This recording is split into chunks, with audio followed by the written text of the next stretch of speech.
মধ্যপ্রাচ্যের রণক্ষেত্রে এবার এক বিস্ফোরক মোড়।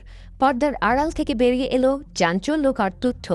ইরান, মার্কিন, ইসরায়েল উত্তেজনার মাঝে এবার সরাসরি নাম জড়ালো সংযুক্ত আরব আমিরাতের। খোদ আমেরিকার প্রভাবশালী সংবাদ মাধ্যম দ্য ওয়াল স্ট্রিট জার্নাল দাবি করেছে, মার্কিন ইসরায়েলি আগ্রাসনের সুযোগ নিয়ে ইরানের ওপর একের পর এক গোপন হামলা চালিয়েছে আবুধাবি। কিন্তু তেহরান কি সত্যি অন্ধকারে ছিল, নাকি এই সংঘাতের শিকড় আরও গভীরে?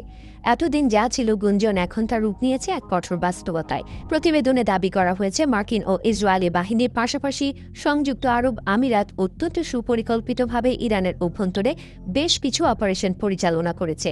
এই হামলাগুলো এমনভাবে সাজানো হয়েছিল যেন দায়ভার সরাসরি কারো উপর এসে না পড়ে। কিন্তু গোয়েন্দা তথ্যের ভিত্তিতে এখন আঙুল উঠছে খোদ আমিরাতের দিকে। হামলার ভয়াবহতা বুঝতে পিছিয়ে তাকাতে হবে গত এপ্রিলের শুরুর দিকে, যখন মার্কিন প্রেসিডেন্ট ডোনাল্ড ট্রাম্প ইরানের সাথে একটি সম্ভাব্য যুদ্ধবিরতি ঘোষণার প্রস্তুতি নিচ্ছিলেন। ঠিক তখনই ইরানের লাভান দ্বীপে অবস্থিত একটি গুরুত্বপূর্ণ তেল শোধনাগারে ভয়াবহ হামলা চালানো হয়। ওয়াল স্ট্রিট জার্নালের দাবি, এই হামলার নেপথ্যে ছিল আমিরাত।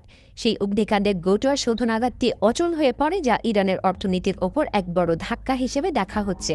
সবচেয়ে চমকপ্রদ তথ্য হল, আমিরাতের এই আগ্রাসী ভূমিকা নাকি ওয়াশিংটনের অত্যন্ত পছন্দ হয়েছে। নাম প্রকাশে অনিচ্ছুক সূত্র জানিয়েছে, যুক্তরাষ্ট্র অত্যন্ত গোপনে আবুধাবির এই সক্রিয় অংশগ্রহণকে স্বাগত জানিয়েছে।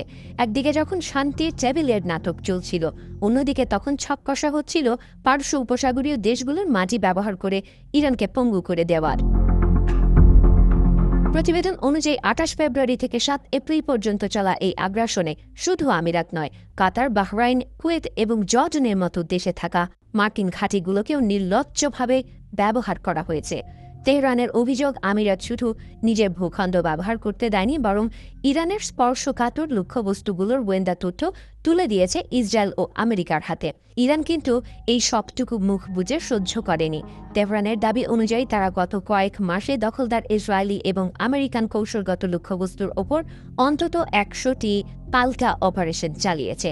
পারস্য উপসাগরীয় দেশগুলোর যেসব অঞ্চল থেকে হামলা হয়েছে, সেই প্রতিটি ঘাঁটি এখন ইরানের মিসাইল রেঞ্জের মধ্যে রয়েছে বলে হুঁশিয়ারি দেওয়া হয়েছে। দীর্ঘদিন ধরে ভারসাম্যপূর্ণ কূটনীতির দাবি করে আসা সংযুক্ত আরব আমিরাতের কৌশলগত অবস্থানে এখন আমূল পরিবর্তন দৃশ্যমান।